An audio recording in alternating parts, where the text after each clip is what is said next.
Hello, beautiful people, and welcome to the very first episode of Let's Talk. First, I'd like to take a moment to discuss the general premise of this channel. The idea is, on Monday, I'll upload a video introducing a topic. Throughout the week, I'll gather comments from you on this video, on Facebook, on Twitter, or on any other social media platforms that I happen to get in the future. And then on Friday, we'll do a recap video introducing your opinions and thoughts, and perhaps things that I may have missed, as well as a more in-depth discussion of the topics that week. Today, as promised, we're going to be discussing fear and anxiety.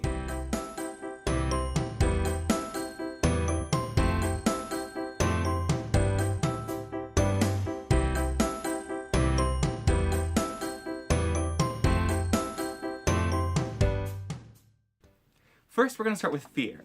Let's start with the definition.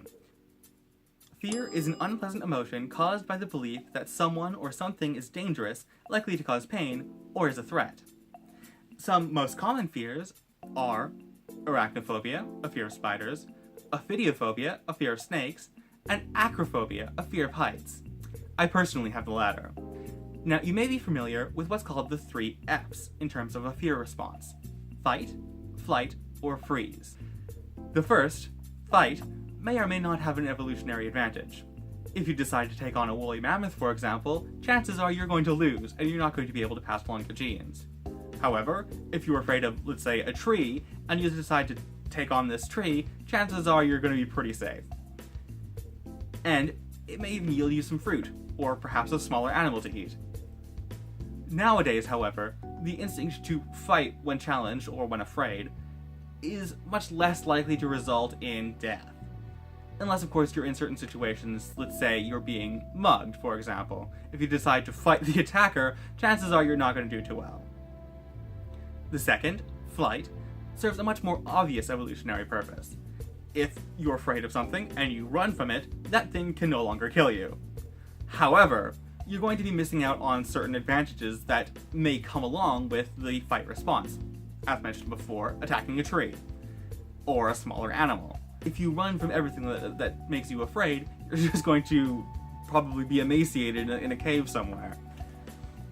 And of course, nowadays, if you run from everything that scares you, you're probably just going to be curled up in your bed all day. And finally, the freeze response seems, to me, rather odd. If in the face of fear you choose to freeze and do nothing, I don't really see why that would be an advantage, or how that would have come about as a response to fear. Perhaps someone can let me know in the comments. Moving along to our next topic, anxiety. Anxiety is a feeling of worry, nervousness, or unease, typically about an imminent event or something with an uncertain outcome. This is the general definition of anxiety. However, there is a psychiatric definition of anxiety as well. The psychiatric definition is a nervous disorder characterized by a state of excessive unease and apprehension, typically with compulsive behavior or panic attacks. One of the most common sources of anxiety is stress. For example, stress from work, school, relationships, or any other aspect of your life that may cause you stress. For example, financial stress. As mentioned before in the psychiatric definition of anxiety, panic attacks may result from anxiety. A panic attack, which if you've ever felt one, you don't need the definition, but a panic attack is a sudden feeling of acute and distressing anxiety. This is very similar to an anxiety attack, which is defined as an acute episode of anxiety. The terms are typically used interchangeably, however, they do have a subtle difference. Some of the most common symptoms of a panic attack are increased heart rate, sweating, hot flashes or cold flashes, a feeling of tightness in your chest pain, nausea, or dizziness. If you've ever experienced a panic or anxiety attack, chances are you've experienced one or more of those symptoms as well. There is, of course, a link between anxiety and fear. If you're, for example, afraid of heights, riding a water slide that is particularly tall may cause you anxiety, stemming from your fear of heights. Alternately, your anxiety response may come from test anxiety, where you're not certain exactly how you're going to do on the test or exam.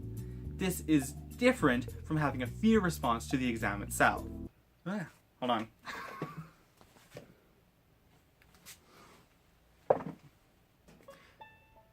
One of the most common pieces of advice that you'll get for conquering a fear or overcoming anxiety is to expose yourself to the thing that causes you fear or anxiety.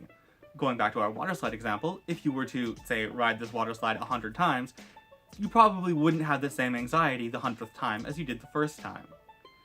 This isn't necessarily the best course of action for everyone. Exposing yourself to 100 spiders may not end exactly well for you, especially if those happen to be poisonous spiders.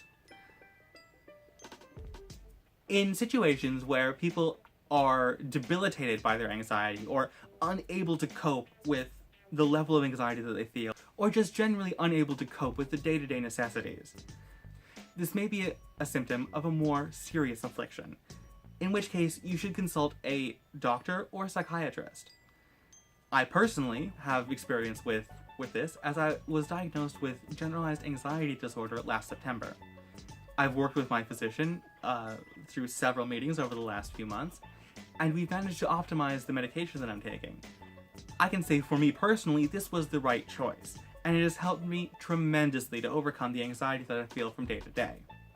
In fact, it even helped me overcome the anxiety to start a YouTube channel, something I've wanted to do for years.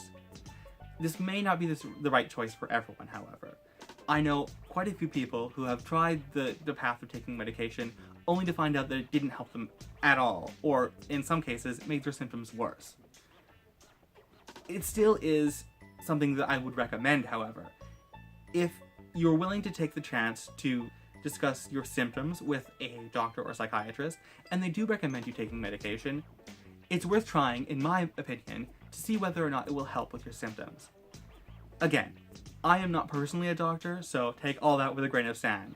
I can only attest to my own personal experience. That is the end of the introduction to our conversation on fear and anxiety. I leave it to you to write a comment, post on the Let's Talk Facebook page, or send me a message on Twitter. Or however Twitter works. I'm not really sure. If you like this video, please feel free to press the like button. If you want to see more content from this channel, the easiest way to do that would be to subscribe. No pressure.